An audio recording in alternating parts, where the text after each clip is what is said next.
Il faut vraiment que vous regardiez cette vidéo jusqu'au bout. On va voir à quel point les gauchistes vivent dans une autre dimension et ne pensent absolument pas comme nous, c'est terrifiant. Donc on va parler de l'église de Saint-Omer qui a pris feu récemment. J'en ai parlé et j'ai fait une vidéo dessus. Vous êtes sûrement au courant de cet événement. Et on connaît le nom du coupable. Et ça a fait vriller les gauchistes. Il faut vraiment que vous regardiez tout. On va commencer par les réactions des gens de droite. Gabriel Cluzel qui dit « L'incendie de l'église de Saint-Omer est criminel. Le peu de réaction politique est absolument terrifiant. Comme si c'était un non-événement. » Donc là, on voit qu'on ne parle pas d'immigration, d'origine, etc. On dit juste que brûler les églises, c'est pas bien. Jordan Bardella, colère après la destruction partielle de l'église de l'Immaculée Conception de Saint-Omer, dans un incendie criminel commis en plus, semble-t-il, par un récidiviste que la réponse judiciaire n'a visiblement pas dissuadé. L'État doit protéger notre patrimoine religieux inestimable des effets du temps, mais aussi maintenant malheureusement du vandalisme et des actes antichrétiens qui se multiplient. Encore une fois, on ne parle pas d'origine, on ne parle pas d'ethnie, on ne parle pas d'immigration, juste que brûler les églises, c'est pas bien. Et du coup, le coupable, c'est ce monsieur. Et il s'appelle Joël Vigoureux. Et c'est un Français. Et on va voir les réactions de gauchistes. L'extrême droite raciste et paranoïaque ronge son os. Le pyromane de l'église de Saint-Omer est un blond aux yeux bleus qui s'appelle Joël Vigoureux et en est à sa 15e église brûlée. Les thèses complotisto-racistes de la droite partent en fumée. Alors qu'ils ont juste dit que brûler les églises, c'est pas bien. En fait, les gauchistes croient que les gens de droite ont la même mentalité qu'eux, c'est-à-dire que les gauchistes, pour eux, tout est une question de couleur de peau. Et ils n'arrivent pas à concevoir qu'à droite, on ne considère pas que tu es un criminel si tu as telle ou telle couleur de peau. Ils n'arrivent pas à comprendre ça. C'est inconcevable pour eux. Et non, à droite, on s'en fout. Tu vois, Joël, il est blanc, il a brûlé 15 églises. Bon, perpète, à un moment donné. Au bout de 15 fois, le mec est irrécupérable. Perpète, c'est fini en fait. Là, c'est un gauchiste qui dit l'extrême droite qui fait genre qu'ils sont occupés dès qu'ils ont su que le suspect du feu de l'église s'appelait Joël Vigoureux. Sachant qu'il y a plein de personnalités de droite qui ont relayé l'info. On va le voir maintenant en fait, comme Jean Messia, voilà, qui a partagé l'image de Joël. L'ordure qui a mis le feu à l'église de l'Immaculée Conception de Saint-Omer est désormais connue. Il s'appelle Joël Vigoureux et a déjà mis le feu à une quinzaine d'églises. Il a été condamné 25 fois et a récidivé le jour même de sa sortie de prison en 2021. Il avait alors écopé de 3 ans et demi de réclusion. Il viendrait donc de récidiver à nouveau. Pourquoi une telle crapule est dehors après avoir fait tant de mal à la France? Là, un autre gauchiste, 1800 likes pour un tweet d'extrême droite complotiste. Complotiste. Tiens donc, on ne donne pas le nom, qui partage un article de F de Souche où le nom du gars est dans le titre. Celui qui a cramé l'église de Saint-Omer est un pyromane blond aux yeux bleus qui s'appelle Joël Vigoureux.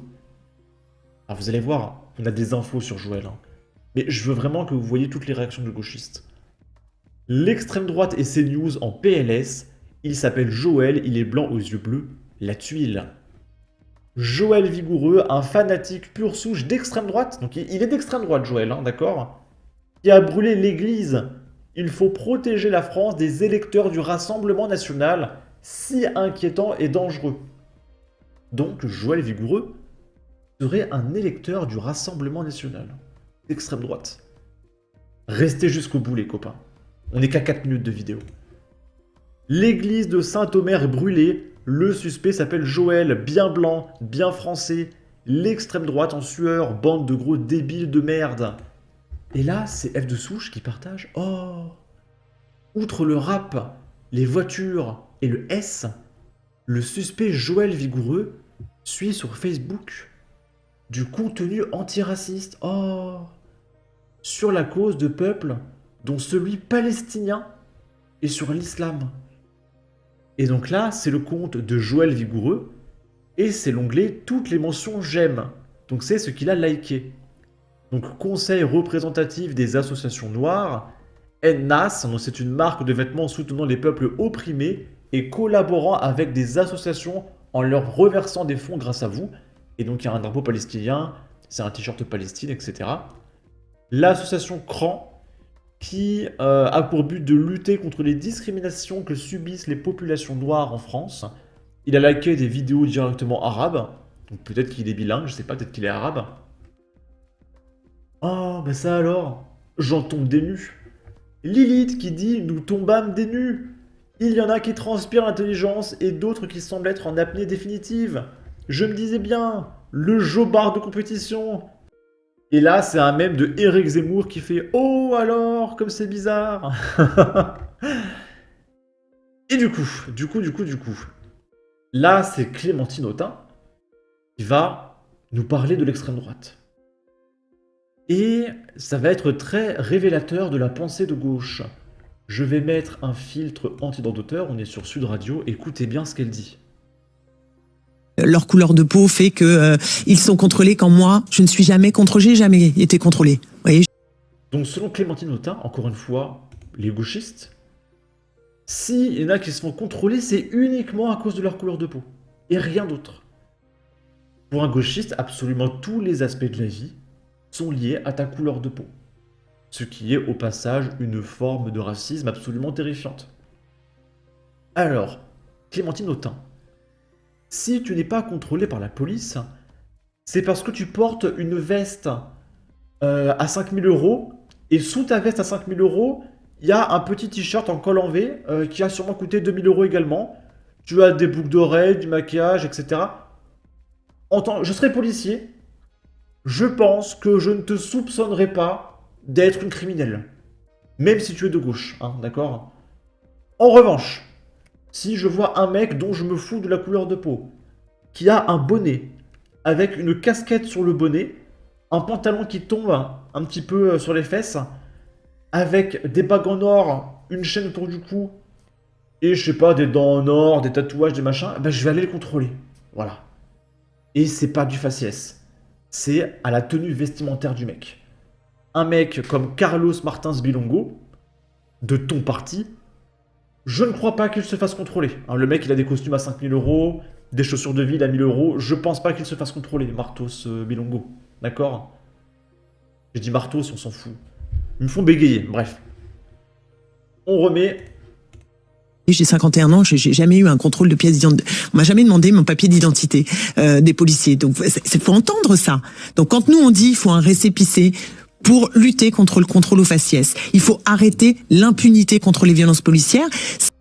Il faut arrêter d'arrêter les criminels avérés, d'accord? Même si ça se voit, qu'on est sûr à 85% que le mec a de la bœuf sur lui, on va pas l'arrêter quand même, c'est un délit. C'est le moyen de renouer ce lien de confiance avec celles et ceux qui n'ont pas confiance dans la police. C'est pas tous les Français. Et c'est pas... Ah oui, les criminels n'ont pas confiance en la police. Pourquoi? Oh, parce que ce sont des criminels en fait. Vous voyez ce que je veux dire? C'est pas tous les Français, et d'ailleurs c'est pas tous les policiers évidemment qui ont des comportements qui contreviennent aux principes républicains. Ok. La Minute Info a un excellent youtubeur qui répond ça alors? Pourquoi une députée avec une veste à 8000 € n'est pas contrôlée? J'en peux plus de ces gens en prise continuelle de diarrhée verbale et les médias sont devenus les chiottes de ces gens. L'Arcom leur sert de papier toilette. Son grand-papa a donné tout son support à des haines, parce que oui, il faut savoir que le grand-père de Clémentine Autain a fondé le parti des NAZ1 avec Jean-Marie Le Pen. Voilà, c'est la petite fille d'un ami de Jean-Marie Le Pen, tout simplement. Et là, par contre, non, on fait pas de rapprochement. Ok. En même temps, venant d'une députée du NFP, rien de surprenant. Clémentine Autain, la politique de l'excuse tue. Vous êtes irrécupérable. Bref. En tout cas, n'hésitez pas à donner votre avis, votre opinion, à partager, liker, commenter. Ça aidera au référencement de la vidéo sur YouTube. Abonnez-vous, suivez-moi sur Twitter. Prenez soin de vous. Salut!